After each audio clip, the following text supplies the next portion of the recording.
She's back and trouble is brewing. Phil pushing for visiting us with Jane Mill. We have been NC with Mill since April 2023 and LC with Phil. She tried to sabotage our wedding, read history. The wedding went off well without her though, and we have since been LC with Phil and NC with her mostly because she promised to make an effort to keep in touch, but her ego is bigger than her head and she didn't. We didn't bother.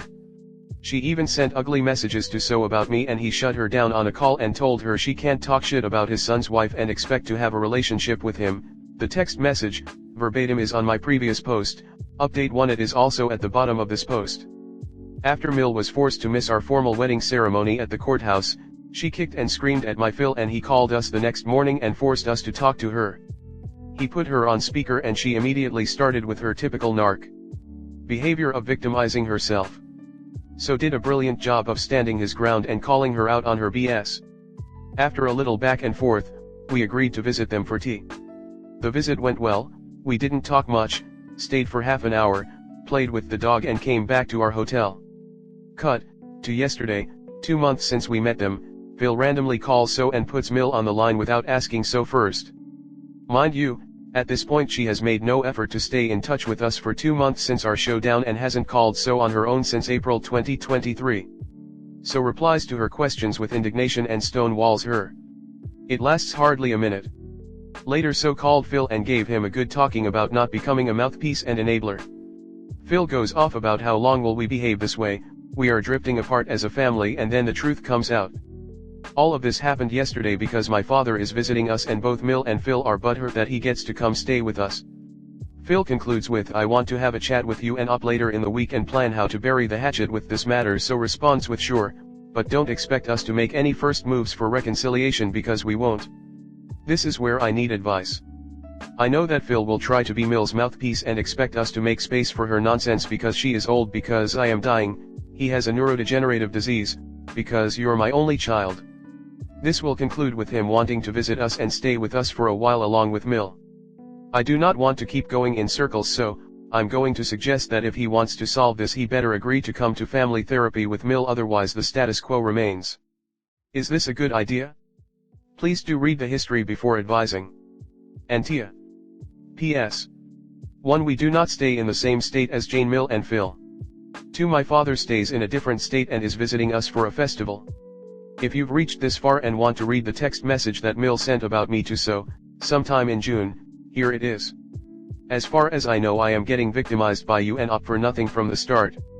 She has been instigating you each time from the start since she came to live here, for nothing, and you like a wind-up doll speak out on me, blaming me for your first marriage failure, then second marriage created problems, etc.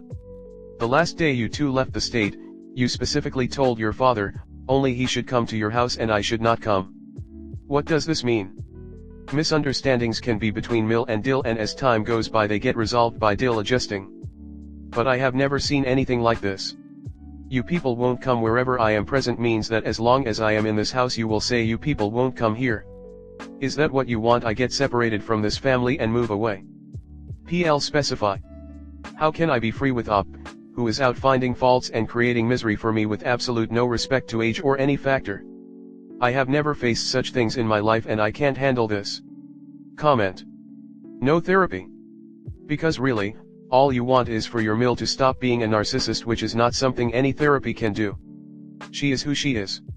You will never be liked or accepted. Your husband will never be liked or accepted unless he conforms to the idea in her head of who he is. She isn't interested in who he really is. So what is the point in continuing to play the charade? At this point, DH should keep LC if he wants to keep tabs on his dad, at the most. No therapy. She will just use it to say you abuse her and play the victim even more. Then, when you stop it, claim you couldn't handle a professional telling you how wrong you are. It's not worth the hassle or BS.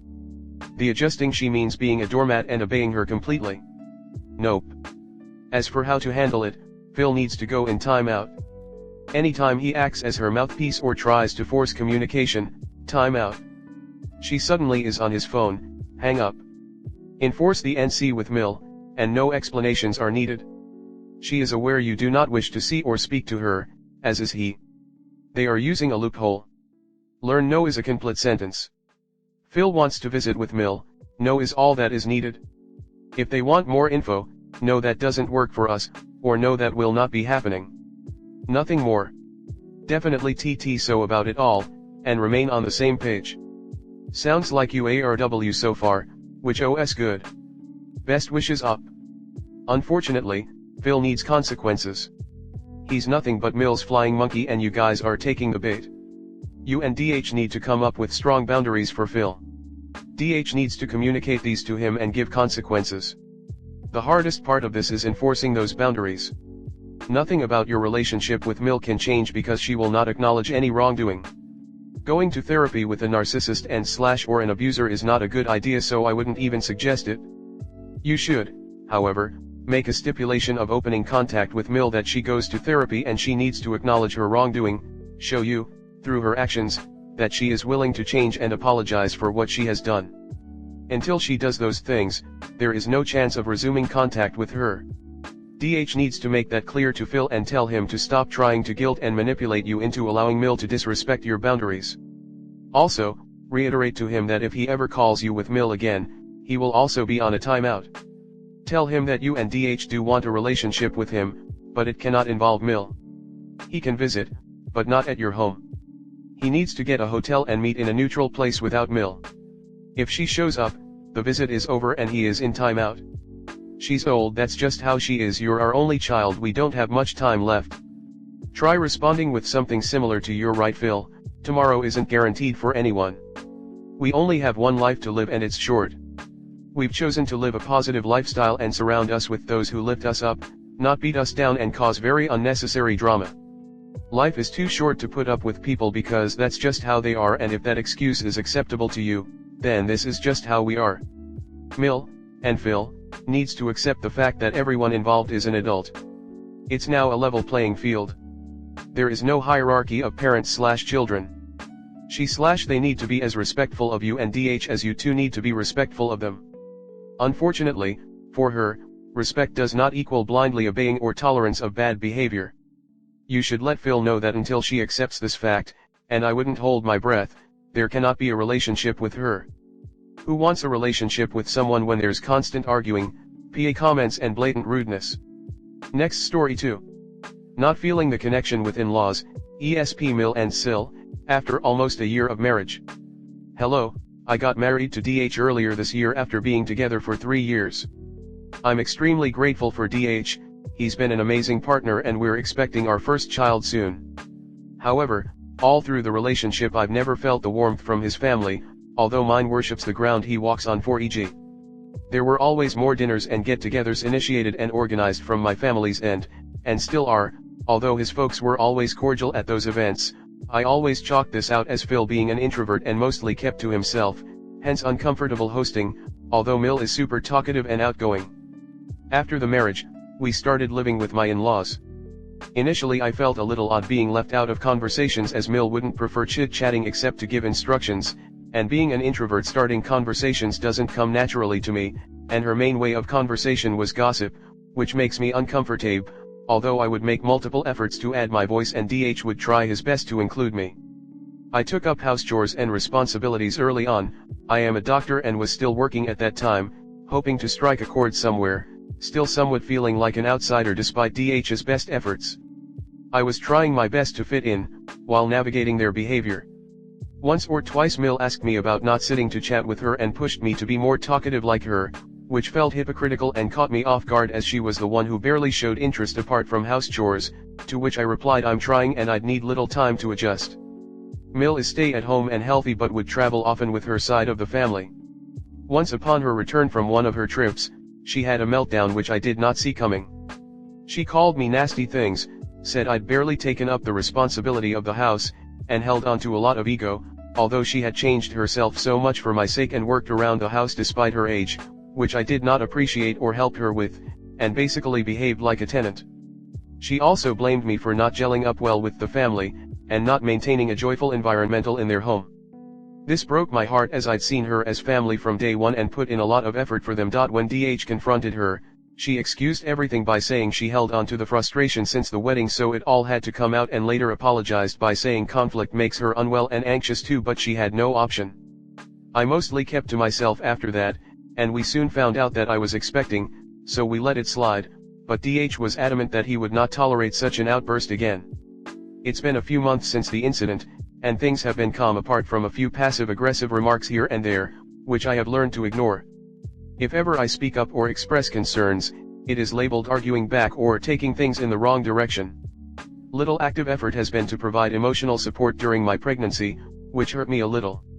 The bare minimum is being done by not adding to my workload at home and occasionally doing chores I am incapable of, and DH says she is trying her best by not asking me to work more, but I do feel isolated and alone at times.